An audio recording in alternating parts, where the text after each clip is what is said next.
भिलाईयंस को ये पता चल जाएगा कि भिलाई बिक रहा है तो किसी में हिम्मत नहीं भिलाई को बेच पाएंगे। भिलाईयंस इतने ताकतवर हैं, पूरे विश्व के कोने कोने में बैठे हुए हैं। आप सोच रहे होंगे कि अभी क्या हो रहा है।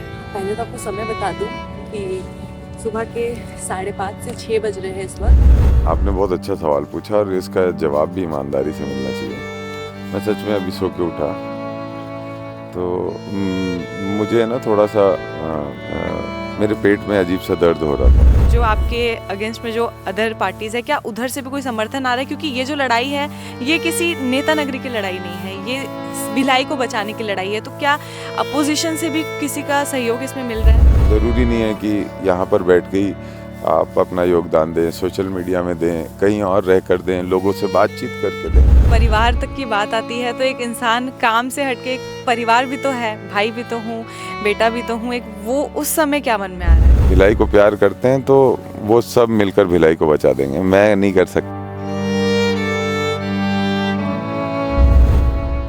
जय जोहार, जय छत्तीसगढ़। आप सोच रहे होंगे कि अभी क्या हो रहा है। पहले तो आपको समय बता दूं कि सुबह के 5:30 से 6 बज रहे हैं इस वक्त और टेम्परेचर भिलाई का है 10 डिग्री।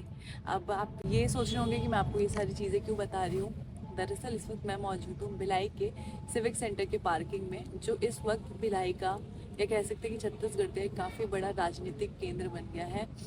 आप पूरी वजह समझ गए होंगे। मैं बात कर रही हूँ भिलाई नगर विधायक देवेंद्र यादव की। जैसा कि आप जानते हैं कि 2 दिवसीय भिलाई नगर विधायक देवेंद्र यादव अपने अनशन पे थे, जहाँ उन्होंने बिना कुछ खाए और बिना कुछ खाए अपने मांगे रखी है। मांगे है भिलाई को बिकने नहीं देंगे। आप लिखा हुआ है कि भिलाई को बिकने नहीं देंगे। और यहाँ पे जिक्र काफ़ी सारी चीज़ों का हो रहा है, जैसे कि मैत्री बाग का, दुकानों का, स्टेडियम का, सरकार का, स्कूलों का, कई सारे ऐसे मकान हैं बीएसपी को लेके, जहाँ बीएसपी सारी चीज़ें अपने प्राइवेटाइजेशन पे जा रहा है। इसके ऊपर रोक लगाना चाहिए।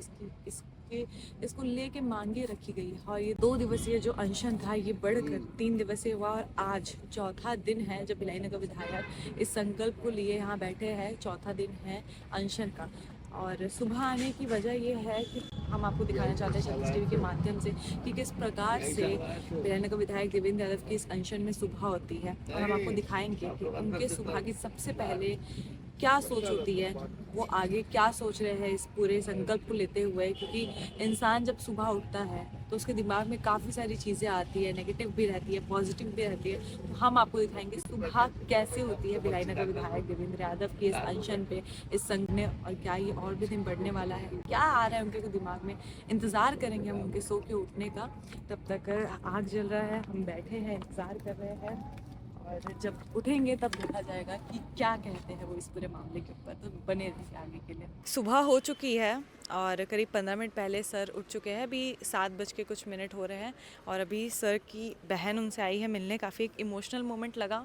उनके उठने से पहले उनकी बहन आ गई थी, हमने देखा था, और अब उनकी बहन आई है। अब सर से बात करते हैं। सबसे पहले तो सर, गुड मॉर्निंग। हाँ, आज तुम ही लोगों ने उठाया है।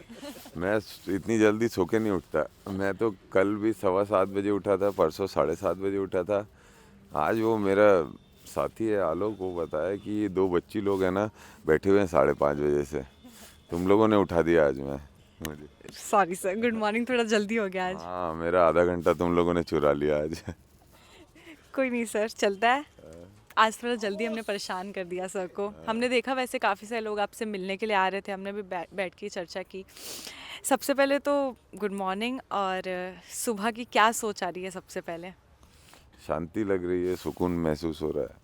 अब क्या दिमाग में आ रहा है, दिन भर आज क्या करना है? हमें जो करना है हम तो उधर आगे बढ़ रहे हैं। जो करना बचा है वो प्रबंधन और प्रशासन को बचा है, वो तय करेगा क्या करना है। हम तो बातचीत करना चाहते हैं, पहले दिन से यही कह रहे हैं कि भाई बातचीत करनी है बस, और कुछ नहीं। लेकिन वो बात ही नहीं करना चाहते, ये दिक्कत। बात तो नहीं करना चाह रहे। जैसे इंसान जब सुबह उठता है तो अपनी ज़िंदगी के बारे में सोचता है। भी आप इस संकल्प को लेकर चल रहे हैं, भिलाई को बचाना है।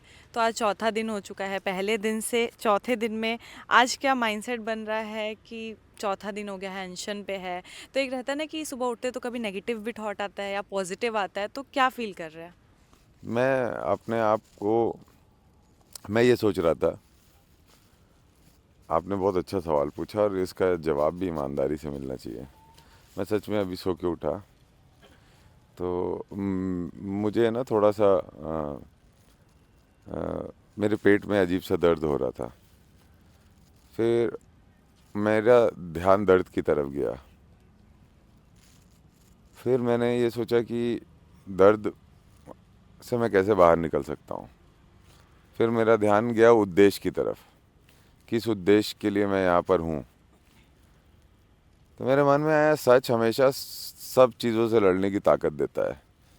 तो मैं उद्देश्य के लिए ईमानदार हूँ ना, मुझे मेरे भिलाई शहर की बसाहट को बचाए रखना है, तो सफलता मिलेगी और ये समय भी ईश्वर निकालेगा। बस इतना ही सोच रहा था। उतने में ही आलोक आया और बोला कि आप लोग आए हो।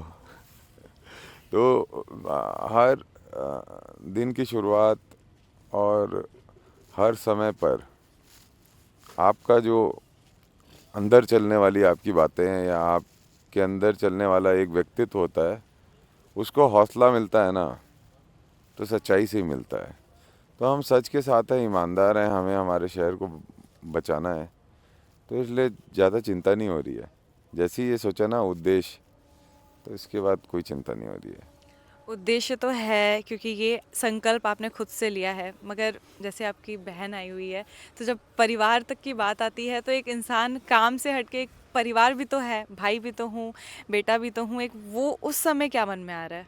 हाँ, देखो ऐसा है, जो सार्वजनिक जीवन में होता है ना, वो व्यक्ति है ना, किसी रिश्ते का आधार बसता नहीं है उसका।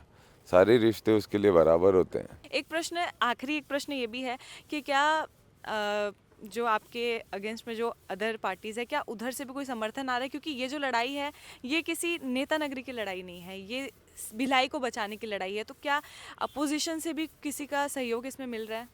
बहुत ईमानदार बात यह है कि जिस दिन मैं पहली रात यहाँ पे सोया था, कुछ युवा साथी दूसरी जो हम हमारी विचारधारा से अलग पृथक काम करते हैं राजनीतिक जीवन में, सार्वजनिक जीवन में, वो आए और उन्होंने हौसला दिया। कल भी आए अलग अलग लोग, उन्होंने हौसला दिया और उन्होंने मुझे इस बात का भरोसा दिलाया कि वो भी अपने जगह पर रहकर भिलाई को बचाने के लिए जो वो कर सकते हैं वो करेंगे, और आंदोलन का स्वरूप लेना होगा तो उस पर भी वो आएंगे। तो मुझे ये उम्मीद है कि भिलाई का समाज, ये जो हमें विरासत मिली है, जो भारत पूरे भारत को या पूरे भारत के विचारों को अपने अंदर समाती है, इस विरासत को हम लोग बचाए रखने में सब लोग अपना अपना योगदान देंगे।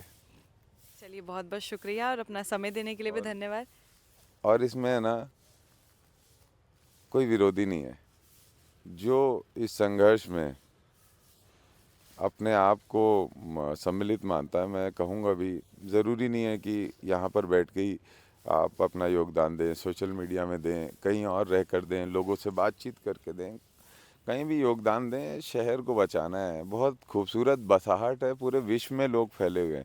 और मैं आपको बोल रहा हूँ, अगर आप मेरी एक मदद कर सकते हो ना, तो ये कर दो।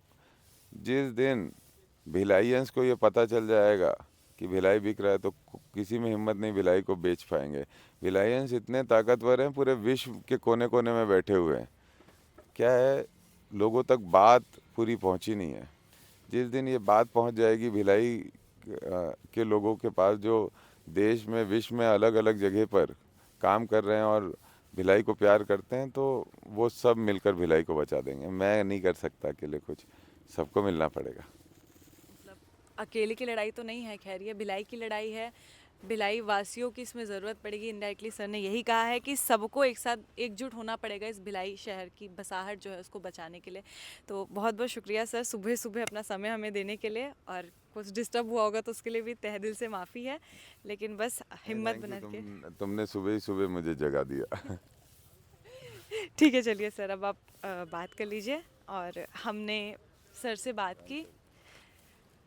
अब जाना, जैसे कि हमने आपको बताया कि हमारा बस यही उद्देश्य था कि ये जो संकल्प लिए सर रखे हैं, जो आज चौथा दिन था इस संकल्प का, तो सुबह उठते साथ क्या प्रक्रिया, क्या सोच, क्या विचार सर के मन में आ रही है, वो जानकारी हमने आपको दी। अब ये जो अनशन है, अब ये कितने दिन तक और चलेगा ये देखने वाली बात रहेगी। मगर अभी जो जानकारी आपको हमने दी, अभी जो सर ने कहा, इसके बारे में आपकी क्या राय है, आप क्या कहना चाहेंगे, ज़रूर कमेंट्स करके बताएं। और बने रहिए ऐसी अन्य खबरों के लिए, ऐसी अन्य जानकारियों के लिए 36 टीवी के साथ। जय जोहार, जय छत्तीसगढ़।